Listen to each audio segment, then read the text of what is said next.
À Redon, on a longtemps vécu au rythme de la mer. Nous sommes à 42 km de la plage, mais ici, depuis l'estuaire de la Vilaine, on ressent les effets des marées de l'océan Atlantique. La ville est fondée en 832 par Convoyant, moine bénédictin sur l'emplacement choisi pour sa position stratégique au croisement de l'Oust et de la Vilaine. L'abbaye bénédictine devient l'une des plus riches de Bretagne et étend très loin son influence économique, politique et religieuse. L'abbatiale Saint-Sauveur est construite entre le XIe et le XVIIIe siècle. Elle comporte un clocher roman du XIIe siècle considéré comme le plus beau monument roman de Bretagne. La tour gothique du XIVe siècle est aujourd'hui séparée de l'église suite à un incendie qui détruisit une partie de la nef en 1780. Le cloître est construit au XVIIe siècle sur les vestiges de l'ancien cloître alors que Richelieu est abbé de l'abbaye.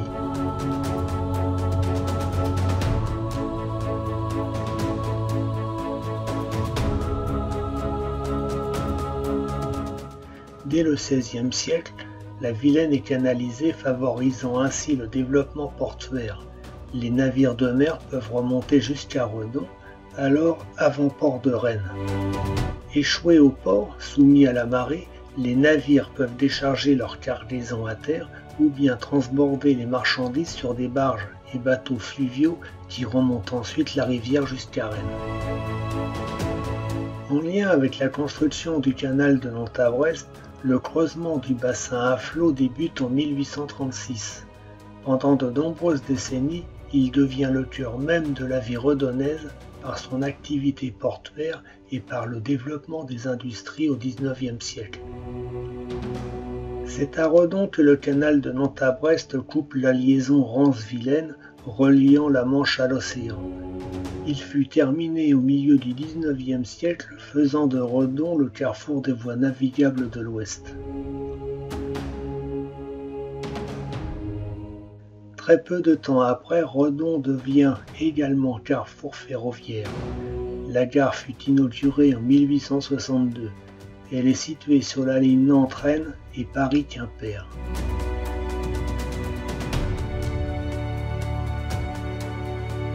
L'hôtel Carmois, situé au numéro 6 de la rue du Port, est un hôtel en tuffeau édifié en 1681 par les frères Carmois, armateurs.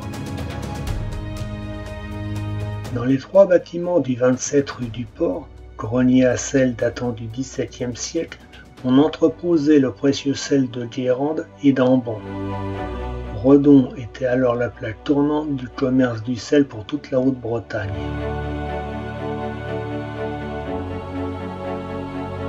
La tour Richelieu, située au 1 rue du Plessis, est un hôtel particulier du XVIIe siècle. Son nom lui vient de l'époque où le cardinal de Richelieu est abbé à Redon. C'est François Menant, un riche marchand dans le négoce maritime, qui fait édifier le château du Mail sur les quais du Liétrouin. Au lieu de s'élever dans la hauteur sur une parcelle étroite, il présente un développement en largeur perpendiculairement à la Vilaine. Les très belles demeures d'armateurs des XVIIe et XVIIIe siècles s'alignent le long du quai du Liétrouin.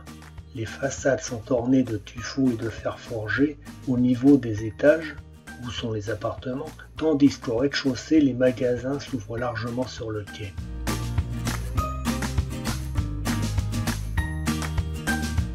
Les remparts sont édifiés en 1350 par l'abbé Jean de Tréal. La ville close s'étendait sur 9 hectares, entourée par 960 mètres de murailles.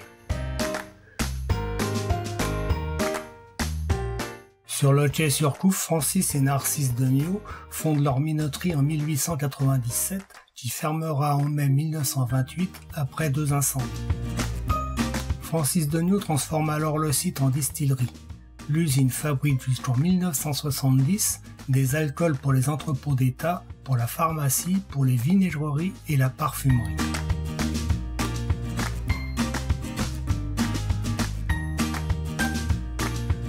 Rue Saint-Michel, le monastère des Calvériennes a été fondé en 1635.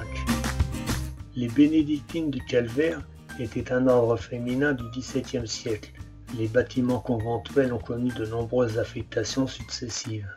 Ils sont en effet aménagés en prison, en école et en hôpital auxiliaire pendant la Première Guerre mondiale. Le siège de la Clarté, qui dépend de l'Association des paralysés de France, y est désormais établi.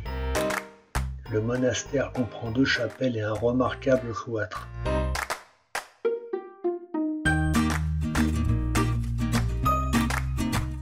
Le retable en tuffeau du maître-autel est richement décoré.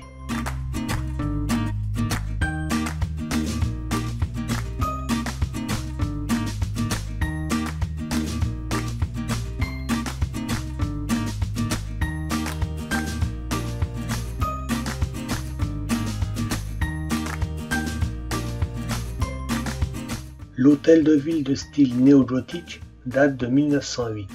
Il fut érigé par l'architecte Loret en 1905 à l'emplacement de la précédente mairie, de la volonté de M. Étienne Gaston, alors maire de la ville.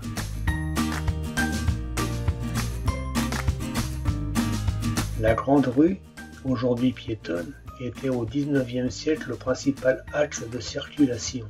C'est l'artère et le siège d'une activité commerciale et artisanale importante de Redon. C'est aussi l'une des plus anciennes rues de la ville, avec ses maisons en pan de bois et à encorbellement.